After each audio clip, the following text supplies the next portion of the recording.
Well, hey there, hobby homesteaders. Welcome back to Peak's Peak.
Hey, Maple!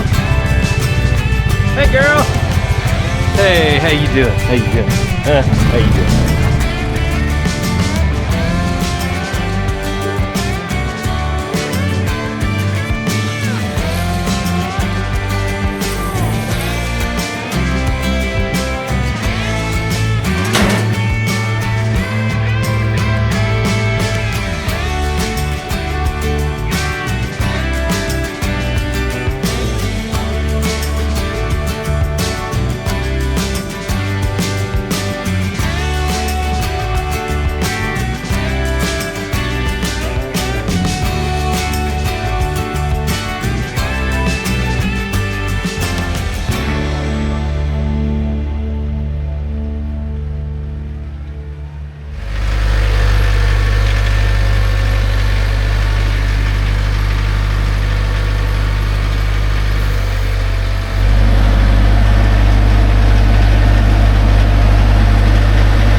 We're sharing our hobbies here on 38 acres in eastern Kentucky, and today I've got about as long of a log as you can get in my operation on this mill, because we need some 2x6s that are at least 15 foot 6 inches long.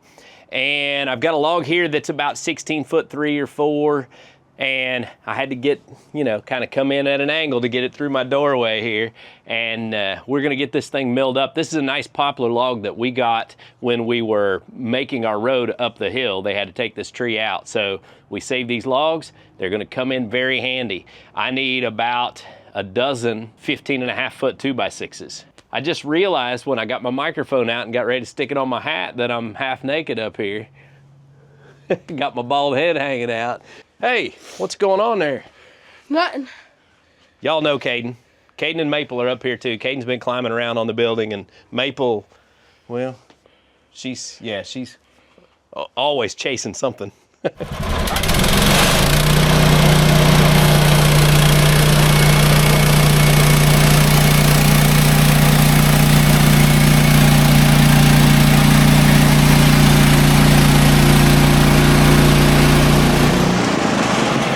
That's what a Timberdog Platinum's good for. Now, poplar cut's good, but man, just a beautiful smooth cut. And we had about 2 inches to spare on each end. So I could get a little bit longer log on here. This is gonna be perfect for what we're doing.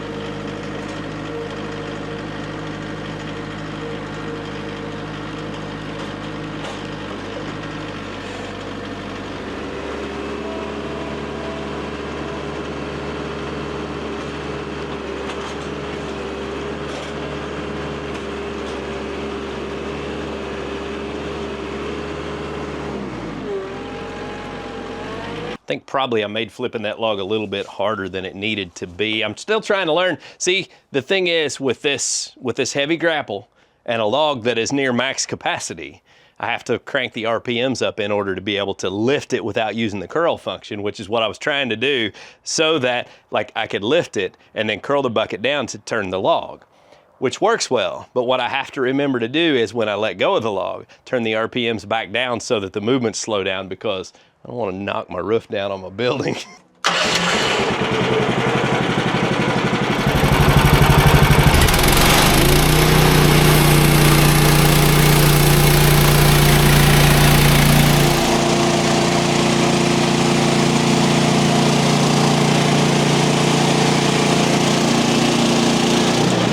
Okay, this time I think I'm gonna use the grapple just to slide the log out a little bit, get my log stobs up, and then I'll use a cant hook to stand it up on its side.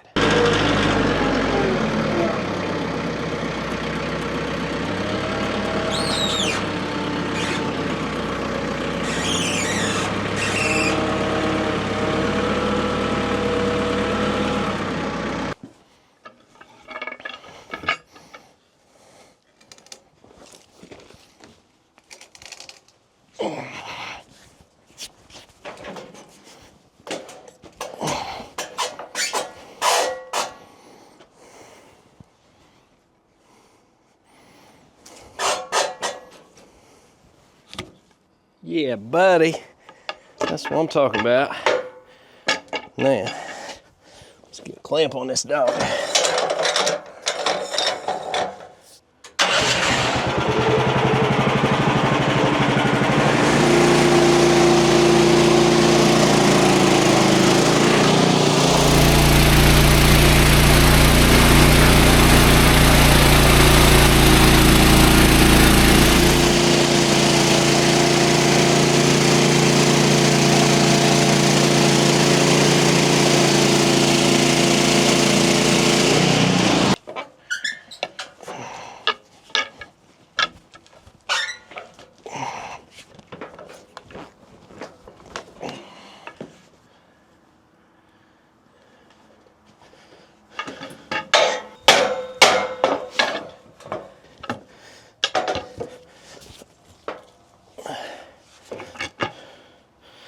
I seriously just bent my cant hook.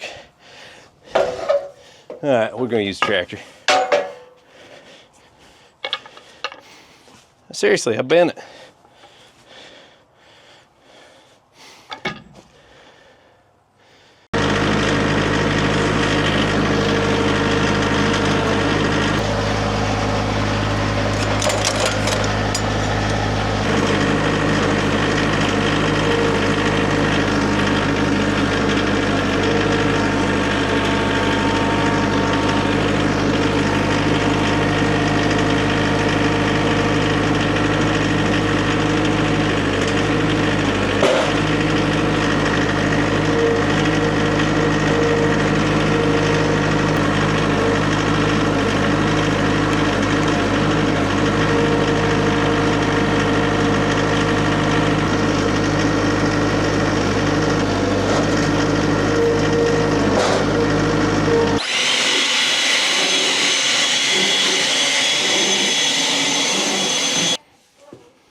Now guys, I want to take a break here for just a moment and mention a couple of things that help keep our channel running. And that's one, we have our Peak Hobby Homestead channel, but we also have Peak Outdoors, where we share a lot of our play out on our land. That's a new channel. We're trying to get that monetized. So if you haven't subscribed and you care about those things, go over and subscribe to Peak Outdoors.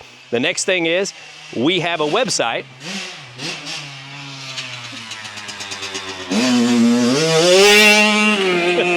We have a website, peakhobbyhomestead.com or peaks-peak.com, where you can pick up hats and shirts and yeah, whatever we happen to have on the website at that point. So check that out. And then we have lots of great sponsors that keep us running. The first being MechMaxx, that sets us up in a sawmill, wood chippers, and all of those things. Splitfire has us set up with the best log splitter we could have for splitting slabs. It's quick, it's a two-way log splitter, it's absolutely amazing. Bighorn got us set up with a side-by-side so we can run up down the hill hauling our tools. You've seen the Bommalite mulcher in action. Bommalite set us up with a mulcher and a post auger. We've got our TYM tractor. We are not sponsored by TYM, but we work with Station 23 in Ulysses, Kentucky, because they're great people. They gave us a little bit of a discount in order for us to mention their dealership. And if you're in the Kentucky, Ohio, West Virginia area, he's over there wheeling in the background. And if you're in the Kentucky, Ohio, West Virginia area, be sure and check out Station 23 before you buy a tractor, because they will make you a great deal and they're going to take good care of you after the sale. We've got our Easton Made grapple, which is the newest item that's hit the channel. And Andrew over at Easton Made is one of the greatest guys. He wanted us to try out this grapple, and we have like the third one ever made. And it's amazing. I have never seen a grapple this tough, and I love it on my TYM 4820. It's fantastic. I'm sure there's other sponsors I'm forgetting about, but I wanted to mention that before we get too deep in the video, because man, they make all this possible.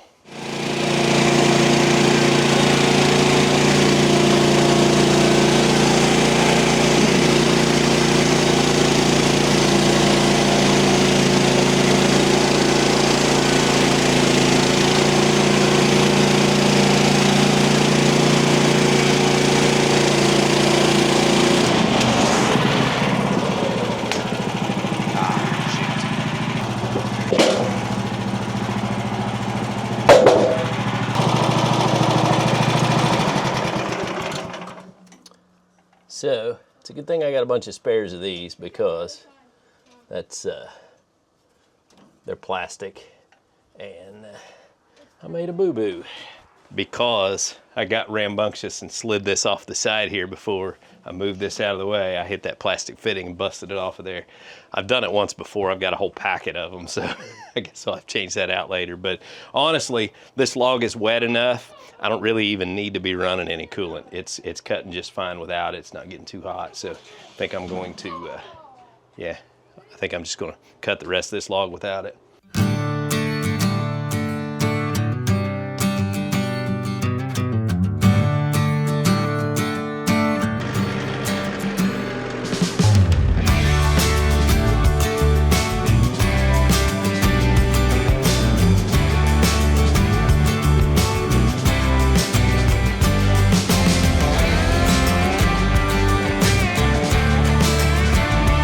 Said it before and I'll say it again. I built my building just a little bit too small for maximum capacity here.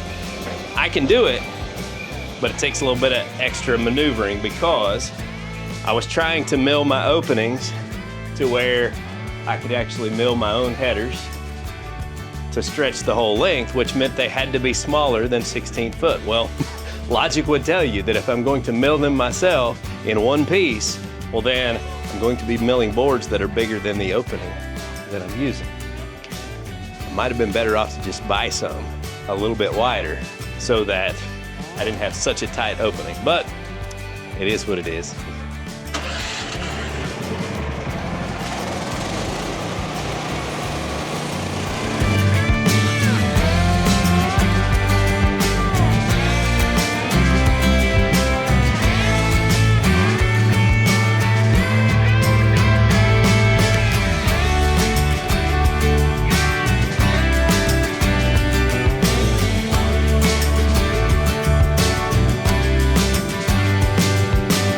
So I had someone reach out to me today, and they were asking about cuts flaring out on the end, and if I'd ever run into that and how to fix it. And the one time that I was running into that is when my mill bed was not, my bunks were not perfectly level. and I did some work on re-leveling this. And since then, I'm getting really good cuts. Now, I will say this one is not dead perfect. I'm probably about a 16th thicker down here than I am on the other end. And, you know, that could also have to do with knots in the wood causing the blade to flex a little bit and things like that. I'm no expert, but I know that keeping everything as level and plumb and straight as you can and everything adjusted tight on the mill is your best bet for getting the best product out of this. I really have not had to chase too much of that. I've had pretty good luck with mine. So I think it is concentrating on keeping things leveled out. So we're gonna end up with 12. Yeah, we're gonna end up with 12 of these 2x6s that are 16 foot plus long. That's what I said I needed. Unfortunately, I think I really need 16. I think I miscounted in my mind. I've got some other boards over there too that I might be able to get some out of. I haven't measured to see, but yeah, pretty happy with this. What I've got to do now is load all of these back on the mill, standing up, and slice them in half to get my 2x6s.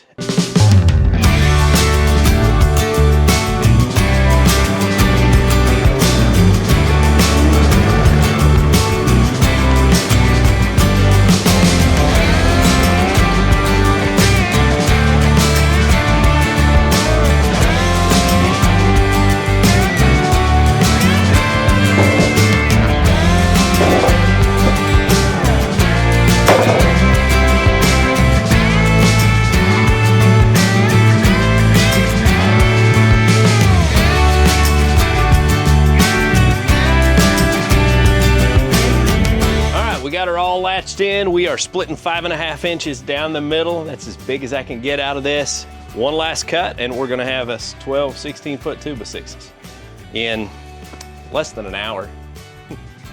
This is awesome.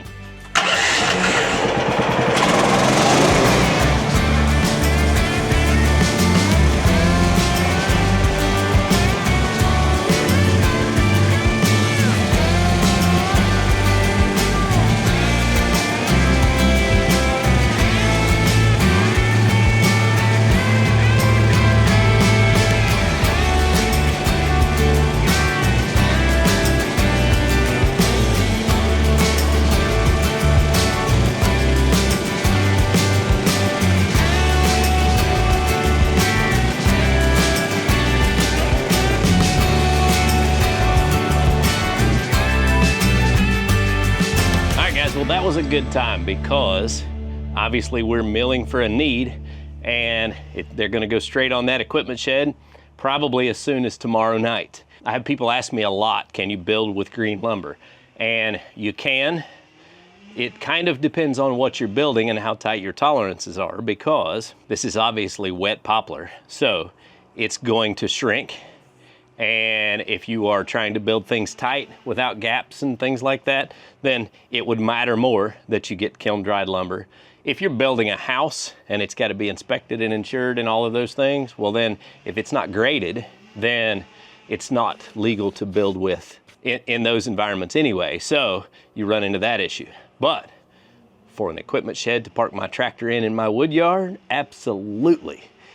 This building right here, I literally milled this header across the top here and hung it as soon as I pulled it off the mill. It went straight up there. Now, made it heavier, it was a little harder to hang, but we got it up there, and as you can see, you know, there's no real issues. I'll kind of show you. I mean, you can see I've got some gaps there, but that's also kind of the purpose of board and batten style siding, because you put these over your gaps and when it dries out, it doesn't matter because it's covered. Bits and pieces of how that works, most of you probably already know that.